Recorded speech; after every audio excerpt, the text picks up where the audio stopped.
అది 1981 సంవత్సరం ఏప్రిల్ 25వ తారీఖు మద్రాసులోని పామ్ గ్రోవ్ హోటల్ కు ఎన్టీఆర్ గారు రావడం జరిగింది. కృష్ణ గారి ఆహ్వానం మేరకు ప్రత్యేక అతిథిగా వచ్చిన ఎన్టీఆర్ పక్కనే దర్శకుడు రాఘవేంద్రరావు గారు కూడా ఆసీనులయ్యారు. ప్రముఖ దర్శక నిర్మాత ఎల్వి ప్రసాద్ గారి అధ్యక్షతన జరిగిన ఆ సినీ కార్యక్రమంలో కృష్ణ గారు మైక్ తీసుకుని మాట్లాడటం మొదలుపెట్టారు. ఎన్టీఆర్ గారిని, రాఘవేంద్రరావు గారిని గుచ్చి చూస్తూ కృష్ణ గారు కొన్ని మాటలు అన్నారు. అసలు కృష్ణ గారు అలా మాట్లాడతారని కల్లో కూడా ఊహించిన రాఘవేంద్రరావు గారు అవాక్కయ్యారు. అసలు ఇంతకీ ఎన్టీఆర్ సమక్షంలోనే కృష్ణ గారు రాఘవేంద్రరావు గారిని ఏమన్నారు, వాళ్ళంతా ఆ హోటల్లో ఎందుకు కలిసారా అని అనుకుంటున్నారా? అక్కడికే వెళ్దాం. ఆ సంఘటన జరగడానికి సరిగ్గా 3 నెలల ముందు, అంటే జనవరి నెలలో సంక్రాంతి పండుగ సమయంలో కృష్ణ గారిదే ఊరికి మొనగాడు అనే సినిమా వచ్చింది. దానికి దర్శకత్వం ఇచ్చింది వేరెవరో కాదు, రాఘవేంద్రరావు గారే. వారిద్దరి కాంబినేషన్ లో తెరకెక్కిన ఆ ఊరికి మొనగాడు సినిమాకు పోటీగా ఎన్టీఆర్ హీరోగా నడిచిన ప్రేమ సింహాసనం సినిమా విడుదలైంది. ఎన్టీఆర్ సినిమా అటర్ ఫ్లాప్ కాగా కృష్ణ గారి ఊరికి మొనగాడు సినిమా మాత్రం బాక్స్ ఆఫీస్ హిట్ ను సాధించింది.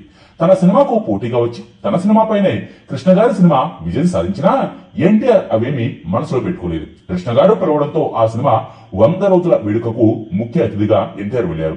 కృష్ణను, రాఘవేంద్రరావును మనసారా అభినందించారు.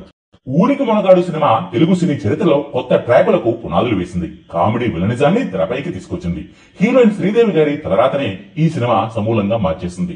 రాఘవేంద్రరావు గారి సినీ కెరీర్ కు బాలీవుడ్ లోనూ పునాదులు వేసింది. అయితే ఆ సినిమా ఇంత పెద్ద విజయం సాధించడం వెనుక పెద్ద కథే నడిచింది. 43 ఏళ్ల క్రితం విడుదలైన ఆ సినిమా తెర వెనుక కథ ఏంటన్నది ఈ వీడియోలో చెప్పుకుందాం. 4 దశాబ్దాల క్రితం నాటి మాట. హీరో కృష్ణ అప్పటికే 175 సినిమాల హీరో. పండంటి కాపురం, అల్లూరి సీతారామరాజు, పాడి పంటలు లాంటి సూపర్ హిట్లు అందించిన హీరో. అయితే ఎంతసేపటికి కృష్ణ సొంతంగా నిర్మించిన సినిమాలే హిట్ అవుతాయి, బయట నిర్మాతలకు పనిచేసినా అవి ఆడవు అనే అపవాదు ఉండేది. దాన్ని తుడిచిపెట్టి బయట బ్యానర్ లో కూడా కృష్ణకు భారీ హిట్స్ వస్తాయని బాక్స్ ఆఫీస్ సాక్షిగా నిరూపించిన చిత్రం ఊరికి మొనగాడు. ఈ మాట సాక్షాత్తు హీరో కృష్ణే శత దినోత్సవంలో చెప్పారు. ఈ గ్రామీణ నేపథ్య కుటుంబం కదా ఆ సంక్రాంతికి పెద్ద హిట్. కృష్ణ కెరీర్ లోనే థర్డ్ బిగ్గెస్ట్ హిట్. అంతకు సరిగ్గా ఏడాది ముందు 1980వ సంవత్సరంలో సంక్రాంతికి K Raghavendra Rao hero Krishna combination లో తొలి చిత్రం భలే కృష్ణుడు వచ్చింది. అది రాఘవేంద్రరావు సొంత సినిమా. కానీ బాక్స్ ఆఫీస్ వద్ద ఆ సినిమా పూర్తిగా నిరాశపరిచింది. మరో 2 నెలలకు, అంటే 1980వ సంవత్సరం మార్చి 29వ తారీఖున వారిద్దరి కాంబినేషన్ లో ఘరానా దొంగ వచ్చింది. కాస్త పర్లేదనిపించింది. కానీ తమ కాంబినేషన్ లో అనుకున్న రేంజ్ లో హిట్ సాధించలేదనే బాధ రాఘవేంద్రరావులో ఉండిపోయింది. దాంతో 3వ చిత్రాన్ని ప్రతిష్టాత్మకంగా తీసుకున్నారు. నిర్మాత అడుసుమిల్లి గోపాలకృష్ణ నుంచి ఏ ఆటంకాలు లేని ఆ సమయంలో ఓ మంచి హిట్ ఫార్ములా కథ కోసం చూస్తున్న రాఘవేంద్రరావుకు సత్యానంద్ రాసిన కథ ఊరికి మునగాడు. సినిమాలో మొదట మామూలుగా కనిపించే హీరో చివరకు ఓ పోలీస్ అని తేలడం, పగ తీర్చుకోవడం కోసం అనేది ఓ కమర్షియల్ ఫార్ములా. అదే పద్ధతిలో గ్రామీణ నేపథ్యంలో ఓ ఇంజనీర్లుగా ఉద్యోగం మీద ఆ ఊరికి వచ్చిన హీరో వెనుక అసలు కథ వేరే ఉంటే, ఆ ఊరితో అతనికి వేరే బంధం ఉండి తన కుటుంబానికి జరిగిన అన్యాయానికి బదులు తీర్చుకుంటే అంటూ సత్యానంద్ చెప్పడంతో ఆ స్టోరీ లైన్ రాఘవేంద్రరావుకు బాగా నచ్చేసింది. దాన్నే ఊరికి మొనగాడు అని తీర్చిదిద్దారు. కృష్ణ గారికి కూడా కథను చెప్పి ఒప్పించారు. ఊరికి మునగాడు షూటింగ్ అధిక భాగం తూర్పుగోదావరి జిల్లా రాజమండ్రి, కూళ్ల, వాగతెప్ప, రామచంద్రాపురాల్లో జరిగింది. గ్రామీణ ప్రాంతంలోని మనుషులు, మనసత్వాలు, ఆకతాయి హీరోయిన్, భావమరదల సరసం, హీరోతో చేతులు కలిపి తండ్రి తప్పుదిద్దే హీరోయిన్, మామను ఆట పట్టించే కాబోయే అల్లుడు లాంటి సత్యానంద్ రచనా చమకులన్నీ కూడా ఈ సినిమాకు హిట్ దినుసులయ్యాయి. ముఖ్యంగా రావు గోపాలరావు, ఆయనకు సహచరుడైన అల్లు రామలింగయ్య ట్రాక్ జనానికి తెగనచ్చింది. రావు గోపాలరావు పాత్ర చిత్రణ, ఆ పాత్రకు రాసిన డైలాగ్స్ ఇప్పటికీ కూడా కొత్తగా అనిపిస్తాయి. బ్లాక్ అండ్ వైట్ రోజుల్లో సిఎస్ఆర్ ఆంజనేయులు, ఆ తర్వాత నాగభూషణ్ లాంటి వాళ్ళు వినోదం పండిస్తూనే విలనీ చేసేవారు. ఎన్టీఆర్ కథానాయకుల్లో నాగభూషణం కామిక్ రిలీఫ్ ఇస్తూ విలనీ పండించడం, బొమ్మిడిపాటి రాధాకృష్ణ డైలాగులు కాలేజీ రోజుల్లో సత్యానంద్ మనసుపై ముద్ర వేశాయి. మామూలుగా సినిమాల్లో విలన్లు పవర్ఫుల్ గా, వైలెంట్ గా ఉంటారు. కానీ విలన్లు ఈ కథలో పాత్రలకు భయం గెలుస్తూనే చూసే ప్రేక్షకులకు మాత్రం వినోదం పంచాలనే కాన్సెప్ట్ ను సత్యానంద్ తీసుకున్నారు. నిజానికి ఆ పద్ధతిని సత్యానంద్ తొలి చిత్రం మాయదారి మల్లిగాడులో నాగభూషణంతో ప్రయత్నించినా ఊరికి మునగాడు సినిమాలో రావు గోపాలరావు, అల్లు రామలింగయ్యలతో పూర్తి స్థాయిలో సత్యానంద్ ఆచరణలో పెట్టారు. విలన్ విలన్ వెంట సహాయకుడిగా కామెడీ విలన్ అనేది ఇప్పటికీ బాక్స్ ఆఫీస్ ఫార్ములాగా మారిన విషయం అందరికీ తెలిసిందే. అయితే ఆ ఫార్ములా అనేది ఊరుకు మనగాడు అనే సినిమాతోనే స్టార్ట్ అయింది. ఆ తర్వాత అదో ట్రెండ్ గా తెలుగు తెరపై స్థిరపడింది. సత్యానంద్, రాఘవేంద్రరావు బృందం తీర్చిదిద్దిన ఈ సక్సెస్ ఫార్ములా ఆ పైన హిందీ సినిమాల్లోకి కూడా వెళ్లటం విశేషం.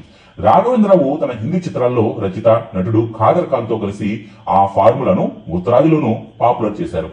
అక్కడ చాలా సినిమాల్లో శక్తి కపూర్, ఖాదర్ ఖాన్ జంట మీద ఈ విలన్ కమెడియన్ జంట ఫార్ములా బాక్స్ ఆఫీస్ వద్ద వర్కౌట్ అయింది. గమ్మత్ ఏమిటంటే 1990లో కోట శ్రీనివాసరావు, అతని పక్కన బాబు మోహన్ అనే ట్రెండ్ కు ఈ ఫార్ములానే మాతృక. ఈ సినిమాలో విలన్ కామెడీ ట్రాక్ తో పాటుగా సెంటిమెంట్ పాలన కూడా సమపాళనలో జోడించడం జరిగింది. సమకాలీన సంఘటనల్ని సినిమాల్లోకి చూపిస్తే అది ఎప్పుడు కూడా బాక్స్ ఆఫీస్ సక్సెస్ ఫార్ములానే. ఈ సినిమా తెరకెక్కడానికి 4 ఏళ్ల ముందు 1977 నవంబర్లో కృష్ణా జిల్లా దివిసీమ తుఫానులో భారీ ప్రాణ నష్టం జరిగింది. ఆ ఘటనకు తెలించిపోయిన కృష్ణ గారు 1 ఏడాది పాటు తన సినిమాలకు తీసుకునే రెమ్యునరేషన్ లో 10% బాధితుల సహాయార్థం ఇస్తానని కూడా ప్రకటించారు. అయితే ఊరుకు మనగాడు సినిమాలో దివిసీమ ఉప్పిన సంఘటనను సందర్భోచితంగా వాడుకున్నారు. జనం మనసును వెలుపెడుతున్న ఆ ఘట్టాన్ని సినిమాలో వాడితే బాగుంటుందన్నది రాఘవేంద్రరావు ఆలోచన. ఆ ఆలోచనను అందుకుని దాన్ని మోగవాడైన నటుడు చంద్రమోహన్ పాత్రకు, నిర్మలమ్మ పాత్రకు ముడిపెడుతూ మంచి సెంటిమెంట్ ట్రాక్ గా కథలో జొప్పించారు సత్యానంద్. అది ప్రేక్షకుల హృదయాలను బలంగా తాకింది. ఉప్పిన వల్ల అయిన వారిని పోగొట్టుకుని కొంపగోడు పోయి విధిన పడ్డ సామాన్యుల కోసం విరాళాల సేకరణ జరిగిన ఘట్టాన్ని స్ఫూర్తిగా తీసుకుని ఈ సినిమాలో హీరో కృష్ణ జోలెపెట్టి తిరిగే దృశ్యాలు తీశారు. కదిలి 2 మనుషులైతే అంటూ ఆ సందర్భానికి తగ్గట్టు ఆరుద్ర రాసిన భావోద్వేగ గీతం ప్రేక్షకులను కదిలించింది. చిత్ర ఘన విజయానికి బాగా తోడ్పడింది. ఆ పాట ఇవాళకి కూడా వినిపిస్తూనే ఉంటుంది. ఈ కమర్షియల్ సినిమాలో చక్రవర్తి స్వరకల్పనలో ఇదిగో తెల్లచీర, ఇవిగో మల్లెపూలు, అందాల జవ్వని మందార పువ్వని, మొగ్గా పిందెల నాడి లాంటి వేటూరి మార్పు గీతాలన్నీ మాస్ నోట నానాయి. కథాకథనంలో బిగువుకు ఈ కమర్షియల్ పాటల సరళి బాగా కలిసి వచ్చింది. నిజానికి ఊరికి మునగాడుపై మొదట అంచనాలు లేవు. కానీ హీరో కృష్ణ ఇంట్రడక్షన్ మొదలు కథ, కథనం, పాత్రల స్వరూప స్వభావాలు, డైలాగులతో వాటిని నడిపిన తీరు ఫస్ట్ షో నుంచే జనాలకు బాగా పట్టేశాయి. అదే సంక్రాంతి రోజున రిలీజ్ అయిన ఎన్టీఆర్ ప్రేమ సింహాసనాన్ని కూడా కాదని ఈ సినిమాకు ప్రేక్షకులు పట్టం కట్టారు. అప్పటికే ఎన్టీఆర్ తో బ్లాక్ బాస్టర్ ఇచ్చిన రాఘవేంద్రరావు ఈసారి కృష్ణతో తన కమర్షియల్ మాయాజాలం చూపారు. కృష్ణకు కెరీర్ లో 3వ బిగ్గెస్ట్ హిట్ గా ఊరుకు మునగాడును నిలిపారు.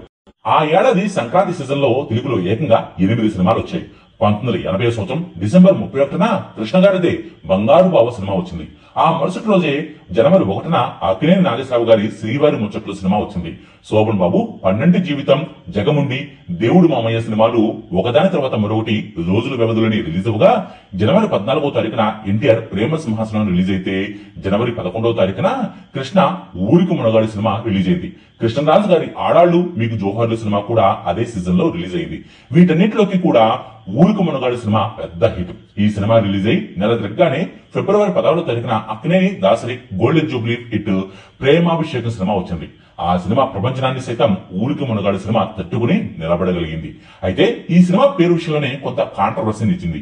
మామూలుగా తెలుగు భాష, వ్యాకరణ, వాడుక భాష సంప్రదాయాల్లో దేని ప్రకారం చూసినా ఊరికి మునగాడు అని రాయటం కరెక్ట్. కానీ ఈ సినిమాకు మాత్రం ఊరుకి అని టైటిల్ తప్పుగా పెట్టడం అప్పట్లో విమర్శలకు గురైంది. విజయవాడలో సినిమా యూనిట్ గెట్ టుగెదర్ లో ప్రముఖ రచయితలు కొందరు సభాముఖంగానే ఈ తప్పు గురించి ప్రస్తావించారు కూడా. అయితే వ్యాకరణానికి కాదు, ఒక రకంగా సినీ వ్యాకరణానికి కూడా ఈ సినిమా ఎదురెళ్ళింది. సాధారణంగా తెలుగు సినిమాలో 70 నుంచి 80 సీన్లు ఉంటాయి. కానీ 2.5 గంటలైనా లేని ఊరికి మునగాడు సినిమాలో ఏకంగా 120 దాకా సీన్లు ఉన్నాయి. కాకపోతే అవన్నీ కూడా చిన్న చిన్న సీన్లే. దాంతో సీన్లు ఎక్కువ ఉన్నా కూడా సినిమా నిడివి తక్కువే అయింది. చిన్న సీన్లతోనే చకచక కథ చెప్తూ ఒక్క సెంటిమెంట్ పార్ట్ మినహా హీరోయిన్, విలన్ల పాత్రలు సహా మిగతా అంతా కూడా ఎంటర్టైనింగ్ గా సాగే విధానాన్ని అప్పట్లోనే అనుసరించడం విశేషం. ఈ సినిమా హిట్ వల్ల కృష్ణ గారికి ఎంత పేరు వచ్చిందో అదే స్థాయిలో హీరోయిన్ శ్రీదేవికి కూడా కలిసి వచ్చింది. ఆమె సినీ కెరీర్ నే మార్చేసింది. కృష్ణ గారు తన సొంత సంస్థ పద్మాలయ నిర్మాణ సంస్థతో ఇదే కథను రాఘవేంద్రరావు దర్శకత్వంలో హిందీలో శ్రీదేవి, జితేంద్ర జంటగా హిమ్మత్ వాలా పేరుతో రీమేక్ చేశారు. ఏకంగా 50 కేంద్రాల్లో సిల్వర్ జూబ్లీ జరుపుకున్న ఆ హిందీ రీమేక్ అటు పద్మాలయకు, ఇటు శ్రీదేవికి, రాఘవేంద్రరావుకి ముగ్గురికి కూడా ఉత్తరాది సినీ సీమలో బ్రేక్ నిచ్చింది. జితేంద్ర కెరీర్ కు హీరోగా సెకండ్ ఇన్నింగ్స్ కు వచ్చింది. ఈ చిత్ర హిందీ రీమేక్ కు హిమ్మత్ వాలా కంటే ముందుగా భారతి రాజా తమిళ హిట్ 16 వైదనిలే సినిమాను, అటు తెలుగులో 16 ఏళ్ల వయసు సినిమాను హిందీలో సోలావా పేరుతో రీమేక్ చేశారు. అందులోనూ శ్రీదేవి నటించారు. అయితే అవేమీ కూడా ఆమెకు కలిసి రాలేదు. ఆ మాట విషయానికి వస్తే ఈ హిమత్వాలాలోనూ శ్రీదేవిని హీరోయిన్ గా పెట్టుకోవాలని పద్మాలయ సంస్థ మొదటగా అనుకోలేదు. వారు ఓ తెలుగు సినిమా కోసం శ్రీదేవిని బుక్ చేసుకుని డేట్లు తీసుకున్నారు. అనుకోకుండా ఆ తెలుగు సినిమా అనుకున్న టైంకి మొదలు కాలేదు, ఆగిపోయింది. దాంతో శ్రీదేవి డేట్లు వేస్ట్ చేయడం ఎందుకని హిందీలో తీస్తున్న హిమత్వాలాకు అప్పటికప్పుడు శ్రీదేవిని పెట్టారు. ఆమె డేట్స్ ను అలా వాడుకున్నారు. కృష్ణ గారు అనుకోకుండా చేసిన ఆ ఒక్క పనే శ్రీదేవి గారి కెరీర్ నే మార్చేసింది. హిందీ సినిమాలో తిరుగులేని నాయకుగా ఆమె ఎదగడానికి బలమైన పునాదిని వేసింది. జితేంద్ర శ్రీదేవి జంట తెలుగు సినిమాల హిందీ రీమేక్స్ కు సరికొత్త పాపులర్ కాంబినేషన్ అయింది. ఎన్టీఆర్ వేటగాడు రీమేక్ అయిన నిషానాతోనూ, హిందీలో అడుగుపెట్టిన రాఘవేంద్రరావుకు కొండవీటి సింహం రీమేక్ అయిన ఫర్జ్ ఔర్ కనూన్ తర్వాత ఈ మూడో చిత్రం హిమ్మత్ వాలాతోనే బాలీవుడ్ లో భారీ బ్లాక్ బస్టర్ వచ్చింది. ఒకే ఒక్క కథ, ఇటు కృష్ణ, రావు గోపాలరావు అల్లు కాంబినేషన్ నుంచి ఇటు శ్రీదేవి, జితేంద్ర, రాఘవేంద్రరావు దాకా ఎందరి కెరీర్లను కీలకమైన మలుపు తిప్పింది. అందరినీ బాక్సాఫీస్ మునగాడిగా నిలిపింది. ఆ రోజుల్లో ఊరికి మునగాడి చిత్రం గుంటూరు జిల్లా హక్కులను హీరోయిన్ శ్రీదేవి తల్లి గారు 3,20,000 తీసుకుంటే బోల్డెంత లాభం వచ్చిందట. 1981 సంవత్సరం ఏప్రిల్ 25వ తారీఖున మద్రాసులో పామ్గ్రోవ్ హోటల్లో ఈ సినిమా శతదినోత్సవం జరిగింది. ప్రముఖ దర్శక నిర్మాత ఎల్వి ప్రసాద్ అధ్యక్షతగా వహించగా ముఖ్య అతిథిగా హీరో ఎన్టీఆర్ గారు విచ్చేసి కృష్ణను అభినందించి షీల్డ్లు అందించారు. ఆ కార్యక్రమంలోనే ఎన్టీఆర్ ముందే రాఘవేంద్రరావు గారిని ఉద్దేశిస్తూ ఎన్టీఆర్ గారితో అడవిరాముడు, వేటగాడు లాంటి సూపర్ హిట్స్ ను తీశారు. నాతో కూడా ఆ రీతిలో హిట్ అయ్యే సినిమాలను మీరు తీయాలని ఆశిస్తున్నాను. మీరు ఎప్పుడంటే అప్పుడు డేట్స్ ఇవ్వడానికి నేను రెడీ, మీదే ఆలస్యం అంటూ కృష్ణ గారు మాట్లాడేసరికి రాఘవేంద్రరావు గారు అవాక్కయ్యారు. కృష్ణ గారు లాంటి స్టార్ యాక్టర్ అలా అందరి ముందు ఓ దర్శకుడిని నాతో సినిమాలు తీయనంటూ కోరటం చూసి రాఘవేంద్రరావు గారు సంబరపడ్డారు. వెంటనే అదే వేదికపై రాఘవేంద్రరావు గారు కూడా రియాక్ట్ అయ్యారు. తప్పకుండా ఆ స్థాయిలో హిట్స్ ను మీకు అందిస్తానంటూ మాటిచ్చారు కూడా. ఇదండి కృష్ణ గారు రాఘవేంద్రరావు గారి కాంబినేషన్ లో వచ్చిన ఊరికి మునగాడు సినిమా తెర వెనుక కథ. మీకు ఈ వీడియోని ఇస్తే లైక్ చేయండి, షేర్ చేయండి. మరిన్ని ఆసక్తికరమైన